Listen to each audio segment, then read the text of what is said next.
रशीद इस्लामाबाद के फेज 8 में रहता था, जहां पहुंचना लगभग नामुमकिन था।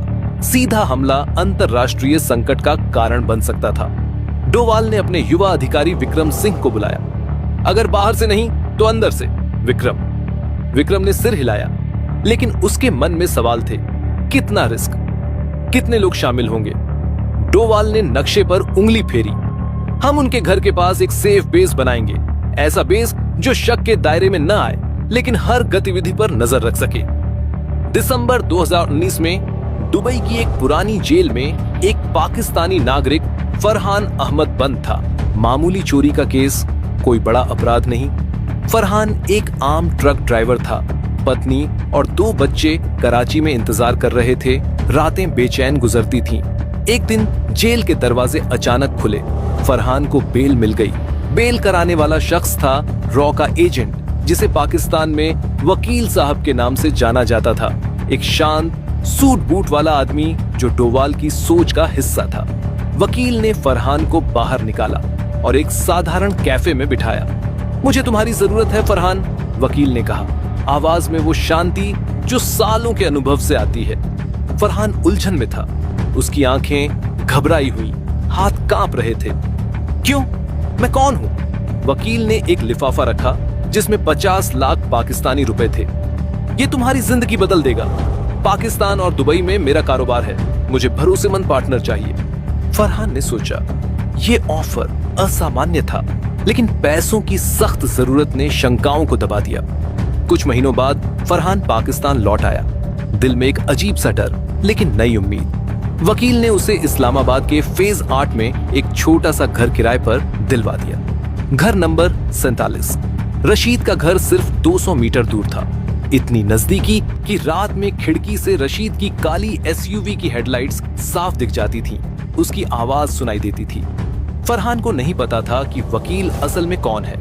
सच्चाई ये थी कि वकील अजीत डोवाल का सीधा आदमी था, जो सालों से पाकिस्तान के अंदर नेटवर्क बुन रहा था, धैर्य से एक एक पत्थर जोड़ते हुए। रॉ के एजेंट अब अलग अलग समय पर फरहान के घर आने लगे। कभी एक इंजीनियर के रूप में जो पड़ोस में काम कर रहा हो, कभी एक बिजनेसमैन जो फरहान के साथ चाय पीने आए, कभी रात में चुपचाप फाइलें छोड़कर चले जाएं। फरहान ने कभी सवाल नहीं किए, वो बस वही करता जो वकील कहता था। उसकी पत्नी को लगा कि कारोबार अच्छा चल रहा है, लेकिन फरहान की रातें बेचैन थीं। हर रात उसे लगता कि आईएसआई की गाड़ियां उसके घर के पास घूम रही हैं। हर फोन कॉल पर कान लगाए कोई सुन रहा है। अगले 8 महीनों में रॉ ने रशीद की हर सांस पर नजर रख ली। उसके ऑफिस जाने का टाइम सुबह ठीक 7:15, घर से निकलने का रूट हमेशा एक ही, यहाँ तक कि वो किस समय चाय पीता है, किस समय फोन पर बात करता है, किस दिन मीटिंग में जाता है, सब मिनट दर मिनट दर्ज था। दिल्ली में डोवाल हर अपडेट पर खुद नजर रखते थे। एक रात जब बारिश तेज हो रही थी, विक्रम ने रिपोर्ट दी, सर, रशीद कल सुबह 7:15 पर ऑफिस निकलेगा, साथ में 2 गार्ड। डोवाल ने नक्शे पर उंगली फेरी। अब हम उनके घर के अंदर हैं। विक्रम, पाकिस्तान को अब लगेगा कि उनका अपना सिस्टम उनसे सवाल पूछ रहा है। इस्लामाबाद में ब्रिगेडियर रशीद अपनी स्टडी में बैठा था। कमरा अंधेरा, मेज पर फाइलें फैली। बाहर सड़क पर गाड़ियों की आवाज कम हो रही थी। हाल के दिनों में कई छोटी घटनाएं हुई थीं।